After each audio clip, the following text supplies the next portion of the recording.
अस्सलाम वालेकुम। Class 9 biology से हमने स्टार्ट किया है बायोलॉजिकल लेवल ऑफ ऑर्गेनाइजेशन, जिसमें आज हम मॉलिक्यूलर लेवल ऑफ ऑर्गेनाइजेशन को बहुत अच्छी तरीके से डिस्कस करेंगे। इससे पिछले लेक्चर में हमने एटॉमिक लेवल को पढ़ा था, जिसमें हमने एलिमेंट की बात की थी। आपको पता है कि केमिस्ट्री के अंदर तकरीबन 123 एलिमेंट है, और जब इन एलिमेंट के एटम कंबाइन होते हैं तो इससे मॉलिक्यूल बन जाते हैं। जैसे कि आप देख सकते हैं कि सोडियम जब मिल जाता है क्लोरीन के साथ, इससे बन जाता है सोडियम क्लोराइड NaCl।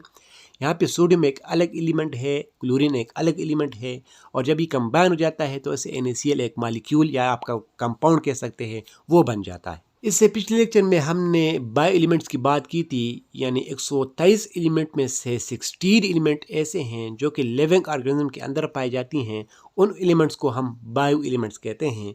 तो लिहाजा वो एलिमेंट यानी बायो एलिमेंट्स जब इकट्ठे हो जाते हैं तो उससे बायो मॉलिक्यूल बनेंगे या बायोलॉजिकल मॉलिक्यूल बनेंगे। वो 16 बायो एलिमेंट्स ये हैं। इसमें जो सबसे पहले चीज़ है, इसको हम कहते हैं मेजर बायो एलिमेंट, क्योंकि ये बॉडी में बहुत ज़्यादा 99% पाए जाते हैं। और बाकी जो 10 है उसको हम माइनर बायो एलिमेंट कहते हैं, जो कि सिर्फ और सिर्फ 1% पाए जाते हैं, लेकिन पाए तो जाते हैं, इसलिए ये बायो एलिमेंट्स की कैटेगरी में आ जाते हैं। तो लिहाजा ये एलिमेंट्स जब इकट्ठे हो जाते हैं मुख्तलिफ नंबर में, मुख्तलिफ सीक्वेंस में, तो ये मुख्तलिफ किस्म के बायो मॉलिक्यूल बनाते हैं। फॉर एग्जांपल वाटर है, इसमें आप देख सकते हैं H2O, 2 हाइड्रोजन और 1 ऑक्सीजन मिलके हमें एक बायोमॉलिक्यूल दिया है। वाटर को हम बायोमॉलिक्यूल इसलिए कहते हैं क्योंकि ये हमारे सेल के अंदर, हमारे बॉडी के अंदर 70% पाया जाता है।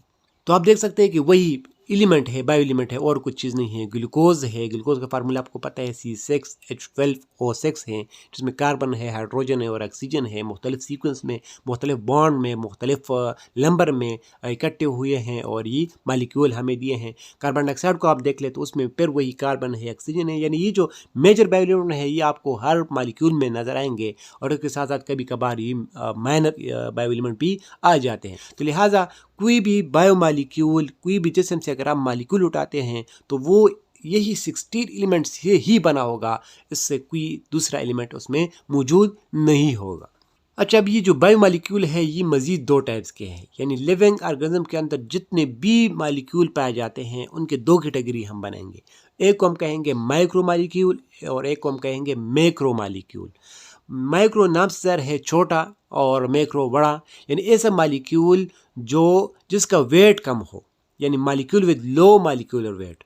और macro molecule with higher molecular weight. For example water है, कार्बन डाइऑक्साइड है, ग्लूकोज है, ये भी मालिक्यूल हैं, एलिमेंट का कम्बिनेशन है।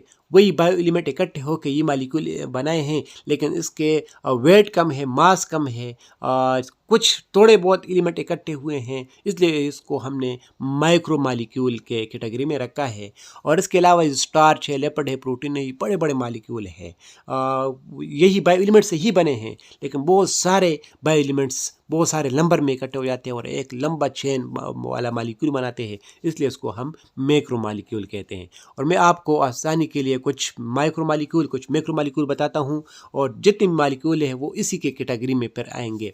फॉर एग्जांपल आपको याद रखना है monosaccharide, amino acid, fatty acid plus glycerol और न्यूक्लियोटाइड, ये ज़्यादातर जो फेमस है वो माइक्रो मालिक्यूल है। जब यही माइक्रो मालिक्यूल इकट्ठे हो जाते हैं बहुत ज़्यादा तादाद में, तो ये macro molecule carbohydrates, protein, lipid और न्यूक्लिक एसिड बनाता है। यानी मोनोसेक्राइड बी मालिक्यूल है, लेकिन इसका वेट कम है, इसलिए माइक्रो मालिक्यूल है। जब बहुत सारा मोनोसेक्राइड इकट्ठे हो जाता है तो उससे फिर कार्बोहाइड्रेट बन जाता है। इसके अलावा बहुत सारा अमीनो एसिड इकट्ठे हो जाता है तो उससे प्रोटीन बन जाते हैं। इसके अलावा फैटी एसिड, कोलेस्ट्रॉल जब इकट्ठे हो जाते हैं, लिपिड, और बहुत सारे न्यूक्लियोटाइड जब इकट्ठे हो जाते हैं तो इससे फिर न्यूक्लिक एसिड बन जाता है। अगर आप carbohydrates, protein, lipid, nucleic acid को खोल के देखोगे, इलेक्ट्रॉन माइक्रोस्कोप के देखोगे, तो फिर भी आपको यही बायो एलिमेंट नज़र आएंगे। इसके अलावा अगर आप इन माइक्रो मालिक्यूल को पे खोलोगे तो फिर भी आपको यही बायो एलिमेंट्स ही नज़र आएंगे। तो लिहाजा ये सेक्शन था मालिक्यूल लेवल ऑफ ऑर्गेनाइजेशन का। नेक्स्ट हम देखेंगे किस तरह ये बायो मालिक्यूल जो है